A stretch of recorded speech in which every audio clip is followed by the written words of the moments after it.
to have you here today. It's another episode on DLI, Development, Empowerment and Leadership Initiative.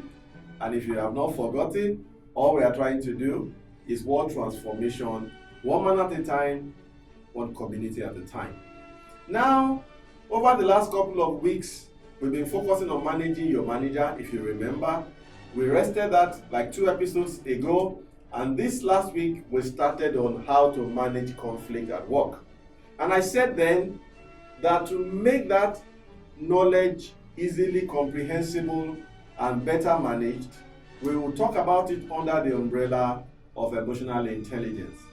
Last week, I introduced the concept of emotional intelligence. If you've missed it, you got to go back and watch, because this week we are continuing to build on it. Now, for a quick ref, I defined emotions as energy in motion. Energy in motion.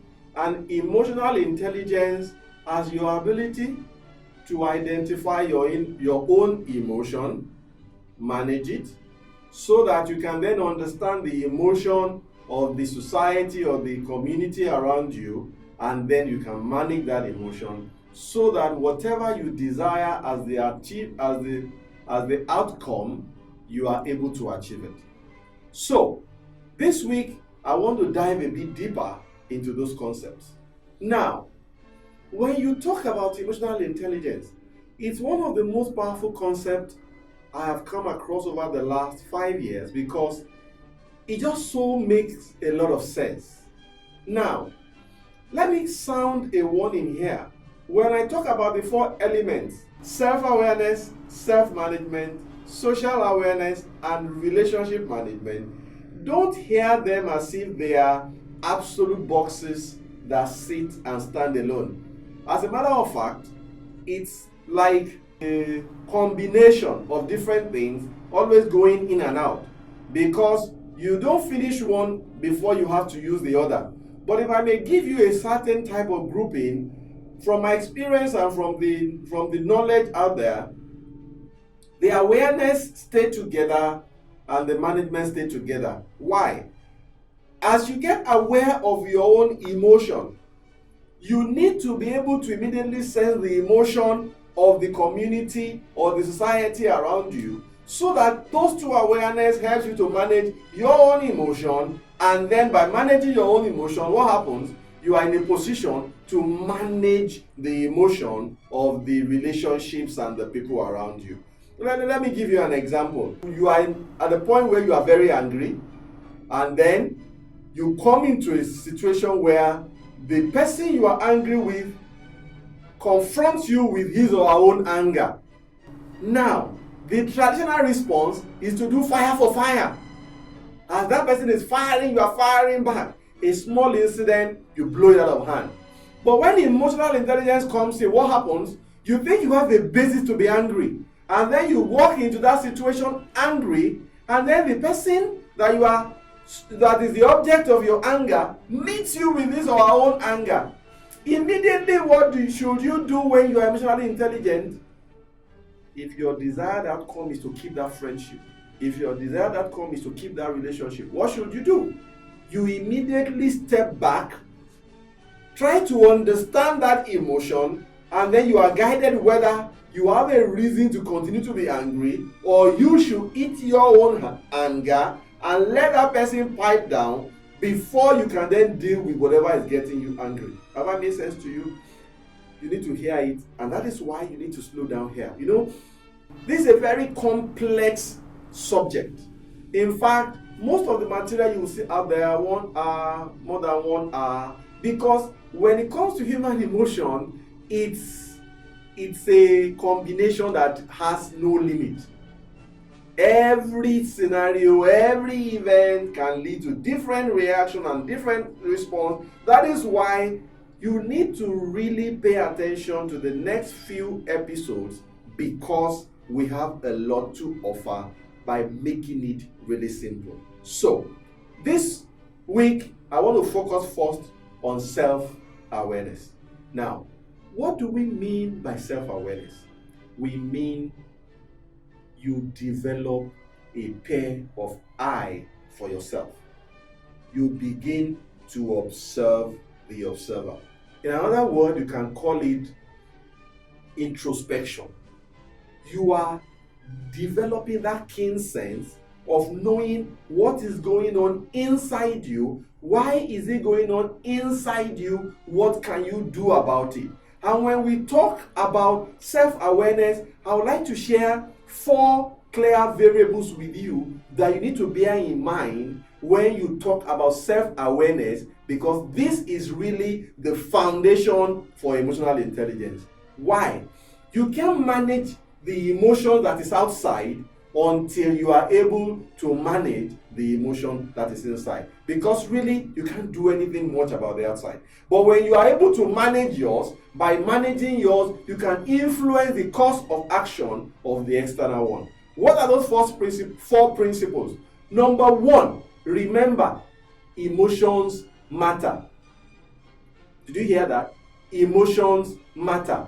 You need to know that emotion is at the center of who we are as human beings. It drives everything we do. I say it to you, as human beings, we don't do things because of reason. We do things because of feelings. When feelings go forward, then reasons follow. That's why they say that where the mind goes, the man follows. So the first principle is that feelings, emotions matter. That's number 1. Number 2, you are responsible for your emotions. Oh, you see people say, oh, he offended me, I got angry, he's only a bastard that will get angry, I will not express it. No. Those who are emotionally intelligent, they know how to channel their emotion. They know they are responsible for their emotion. Their emotions do not rule them. They are deliberate. So the second point is, remember, you are responsible for your own emotion. Number 3, you must also remember that between action and outcome, there is always a window of decision where you are in charge. You can choose to respond or to react. What's the difference? When you are responding, you are acting from the inside. You are taking ownership of your action. You are deliberate. You are the cause of what is going on. When you are reacting, the external force is what is determining what you do. Don't ever forget, between action and outcome, there is always a window where you choose which one you want to do. And it is that window that emotional intelligence comes in. That is what helps you to choose what exactly you should do depending on the outcome that you are looking for. What point is that? Point number 3. Now, point number 4, you must know that whether it is action, whether it is response or reaction, it's primarily driven by your ability to separate facts from feelings. Everything that happens to us in life is usually a combination of both. But most of the time, we get them all mixed up. So, you need to remember that how you choose to respond or react is always about whether you are able to sieve and make that distinction between what is fact, what is feelings, separate them accordingly, and be guided by them. Believe me, emotional intelligence is not meaning that you are stupid. It does not mean that you are going to be reading over without any consideration.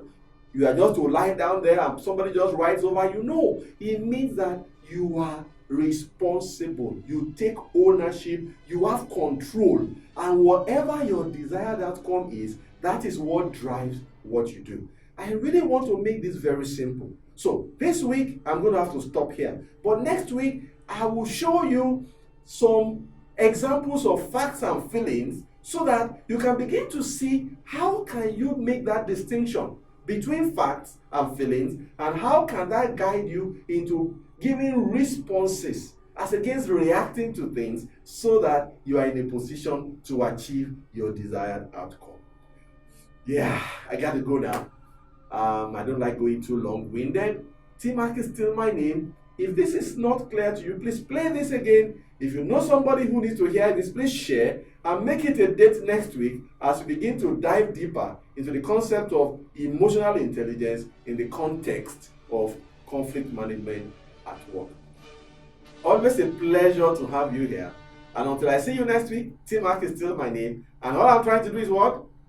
Make a little difference. Thank you and have a good time. Bye.